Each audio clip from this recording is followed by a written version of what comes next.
Paz, Senhor, povo de Deus, cá estamos nós de novo.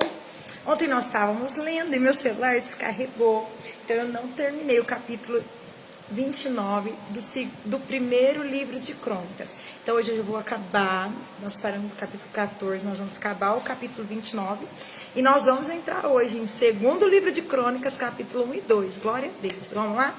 Então, gente, nós vamos ler agora o primeiro livro de Crônicas, capítulo 29, versículo 14, vai dizer: mas quem sou eu e quem é meu povo para que pudéssemos te dar alguma coisa?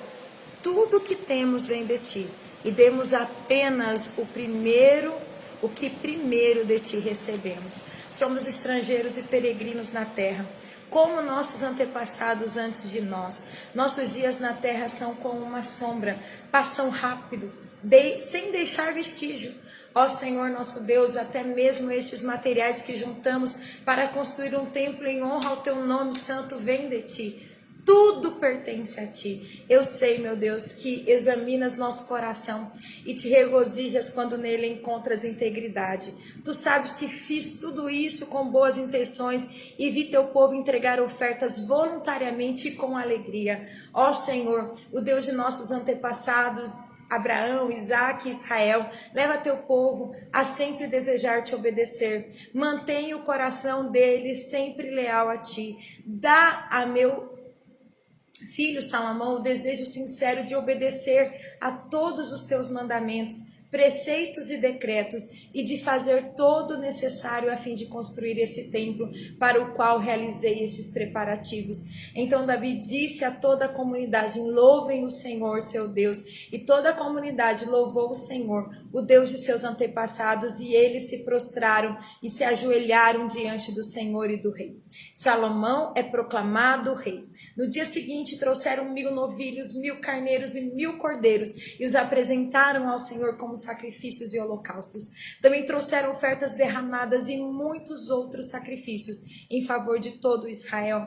Naquele dia festejaram e comeram na presença do Senhor com grande alegria.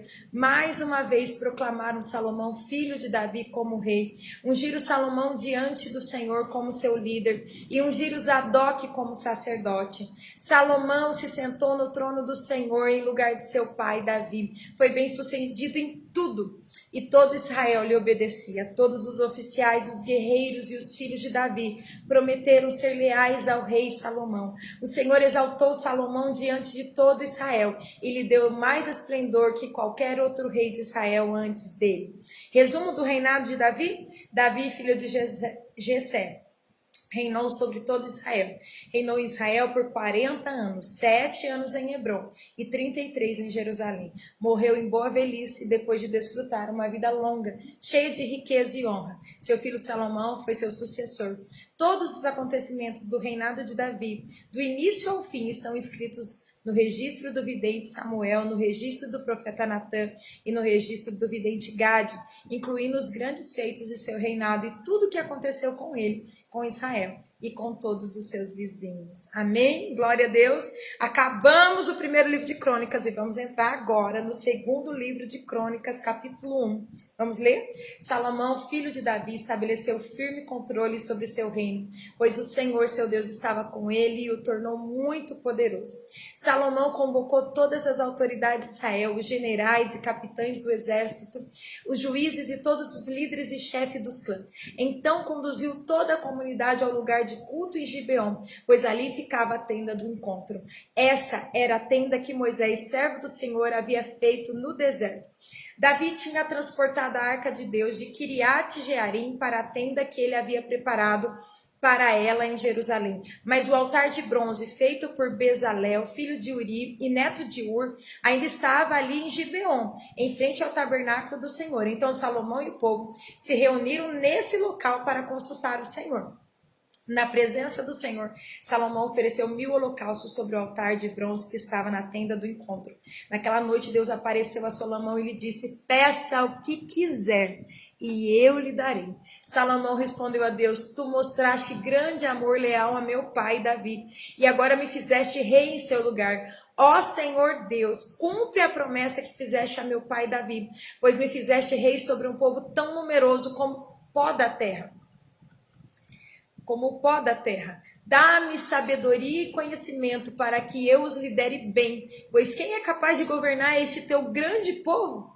Deus disse a Salomão uma vez que esse é seu desejo, e não pediu riqueza, nem bens, nem fama, nem a morte de seus inimigos, nem a vida longa, mas sabedoria e conhecimento para governar bem meu povo, sobre o qual o fiz rei.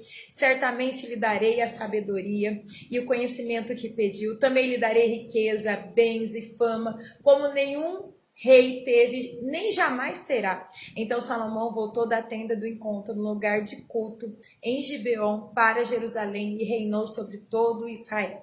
Salomão ajuntou muitos carros de guerra e cavalos. Possuía 1.400 carros de guerra e 12.000 cavalos. Mantinha alguns deles nas cidades designadas para guardar esses carros de guerra e outros perto dele em Jerusalém. O rei tornou a prata e o ouro tão comuns em Jerusalém como as pedras, e havia tanta madeira valiosa de cedro como as figueiras bravas que crescem nas colinas de Judá.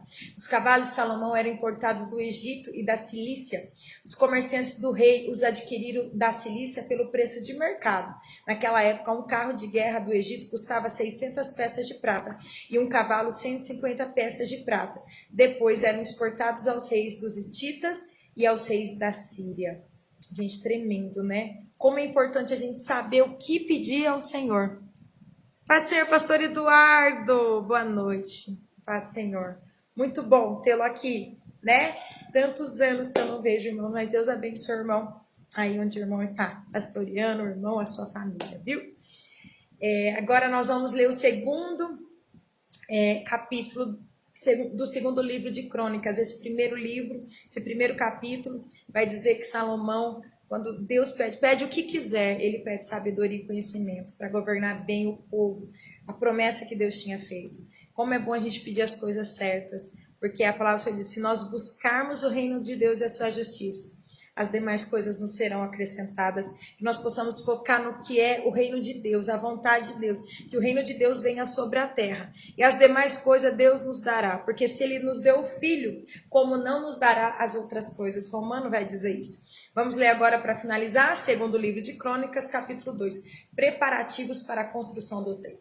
Salomão resolveu construir um templo em honra ao nome do Senhor e um palácio para si próprio. Convocou 70.000 carregadores, 80.000 homens para cortarem pedras na região montanhosa e 3.600 chefes para supervisionarem as obras. Salomão enviou a seguinte mensagem a Hirão, rei de Tiro: peço que me forneça madeira de cedro, como fez com meu pai Davi, quando ele construiu seu palácio. Estou para construir um templo em honra ao nome do Senhor, meu Deus. Será um lugar consagrado para queimar incenso aromático diante dele, para apresentar os pães da presença e para oferecer holocausto todas as manhãs e todas as tardes, nos sábados, nas luas novas e nas festas fixas estabelecidas pelo Senhor nosso Deus. Ele ordenou que Israel fizesse isso para sempre. O templo que vou construir será importante, pois nosso Deus é maior que todos os outros deuses. Contudo, quem poderia construir uma casa digna dele? Nem mesmo os mais altos céus seriam capazes de contê-lo. E quem sou eu para pensar em construir um templo para ele, a não ser como um lugar para queimar sacrifícios diante dele? Portanto, envie-me um mestre artífice competente, que saiba trabalhar com ouro, prata, bronze e ferro, com tecido púrpura, vermelho e azul, que seja habilidoso para fazer entalhes e que trabalhe com os artífices de Judá e Jerusalém que meu pai Davi escolheu. Manda-me também madeira de cedro, cipreste e sândalo do Líbano, pois sei que ninguém no Líbano corta madeira como seus servos. Enviarei meus servos para ajudá-lo. Será necessária muita madeira, pois o templo que vou construir será grande e imponente. Como pagamento a seus cortadores de madeira, enviarei 20.000 cestos grandes de trigo batido, 20.000 cestos grandes de cevada, 20.000 tonéis de vinho e 20.000 tonéis de azeite. Hirão, rei de Tiro, enviou esta resposta a Salomão: o Senhor ama seu povo, por isso o fez rei sobre ele. Louvado seja o Senhor, o Deus de Israel, que criou os céus e a terra. Ele deu ao rei Davi um filho sábio que tem inteligência e entendimento e que construirá um templo para o Senhor e um palácio para si próprio. Enviou-lhe Hurão, mestre artífice, muito talentoso. Sua mãe é da tribo de Dan em Israel e seu pai é de Tiro. Ele tem habilidade para trabalhar com ouro, prata, bronze e ferro, e também com pedra, madeira, tecido púrpura, vermelho e azul e linho fino. É habilidoso para fazer entalhes e capaz de executar qualquer projeto que você lhe der. Ele trabalhará com seus artífices e com os homens indicados por seu pai Davi, por meu senhor Davi, seu pai. Agora envie o trigo, a cevada, o azeite e o vinho conforme meu senhor mencionou. Cortaremos toda a madeira necessária das montanhas do Líbano, colocaremos as toras em balsas e as faremos flutuar ao longo da costa do mar Mediterrâneo até Jope. Dali você as transportará até Jerusalém. Salomão fez um censo de todos os estrangeiros na terra de Israel, como o censo que seu pai Davi havia feito, e descobriu que eram 150.600, só os estrangeiros, hein, gente? Designou 70.000 deles como carregadores, 80.000 como suportadores de pedras na região montanhosa e 3.600 como chefes para supervisionar a obra. Ele usou a mão de obra do povo estrangeiro. Gente, se isso não é sabedoria, eu não sei o que é. Glória a Deus. Gente, a gente vê, né? Às vezes você também está dentro de uma situação, você precisa de uma estratégia. A palavra do Senhor disse: peça sabedoria do alto, e Deus vai te dar sabedoria, né? E Ele vai dar liberalmente a quem pedir. Então peça. Então, diante de construir um templo, uma obra, né? E que experiência que Salomão tinha? Nenhuma. Mas ele tinha Deus. E você tem Deus. Não importa como você está. Qual é o seu cenário de impossibilidade. Eu falo isso por mim. Às vezes, como mãe, você fala: meu Deus, como que eu vou lidar com esse desafio? Às vezes, como esposa, meu Deus, como eu vou lidar? Às vezes, como ministra do evangelho, como, né, pastora local. Gente, às vezes, financeiramente, fala: meu Deus, como que eu saio desse, né, buraco que às vezes a gente se enfia, né? Transtornos financeiros. Deus te dará a sabedoria do alto. Vamos pedi-la agora? Abba, Pai, nós te queremos obedecer a sua palavra. Muitas vezes a sua palavra diz que a gente pede e não recebe porque a gente pede mal. Mas Jesus, no mesmo livro de Tiago, vai dizer que se nós pedimos a tua sabedoria do alto, não a da terra, Senhor, é animal, é demoníaca. Não, Senhor, nós queremos a do alto, a que vem de ti. Nos dá sabedoria e entendimento para cada um de nós, Senhor, dentro do desafio que nós temos que enfrentar. Às vezes não é um dos desafios, nos dá sabedoria, Senhor, dentro da nossa casa, como esposas, como esposos, Senhor. Nos dá sabedoria como pais, nos dá sabedoria, Senhor, como servos do Senhor, como ministradores, como ministros do seu evangelho, Senhor, aqueles que ministram a sua bênção, declaram o seu evangelho sobre a terra. Nos dá sabedoria, Senhor, para nós administrarmos, como nós lemos no último capítulo de 1 Crônicas, tudo que está na nossa mão veio da sua mão. Nós só estamos, Senhor, devolvendo, Senhor, quando nós ofertamos e dizimamos na sua casa. Nos ajude, eu peço, eu preciso. E abençoe esse meu irmão também. E eu sei, Senhor, que se nós pedimos a sabedoria do alto, as demais coisas o Senhor vai nos acrescentar. Eu te agradeço, pois teu é o reino, o poder e a glória para sempre. Amém? Deus abençoe você, sua casa, que tudo te vá bem. Deus vai te dar estratégia. Não fique usando, porque, gente, pensa alguém, que eu já fui muito dona da razão. Eu já fui aquela pessoa que pessoa que eu sempre gostei de estudar, sempre fui estudiosa. Então, cognitivamente, meu raciocínio, eu falei, essa é a melhor resposta. Ah, gente, toda vez que eu fiz conforme a minha vontade, eu dei com cara na parede. Mas toda vez, às vezes, Deus falava: Deus, mas fazer isso vai adiantar? Ouça o Espírito Santo de Deus. E você vai ver que Deus vai te dar estratégia.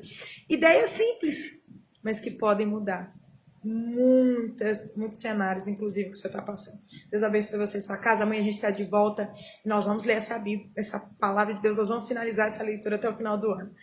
Deus abençoe. Deus nos dará estratégia, pastor. E nós precisamos, né, como ministros. Deus abençoe, gente. Até amanhã.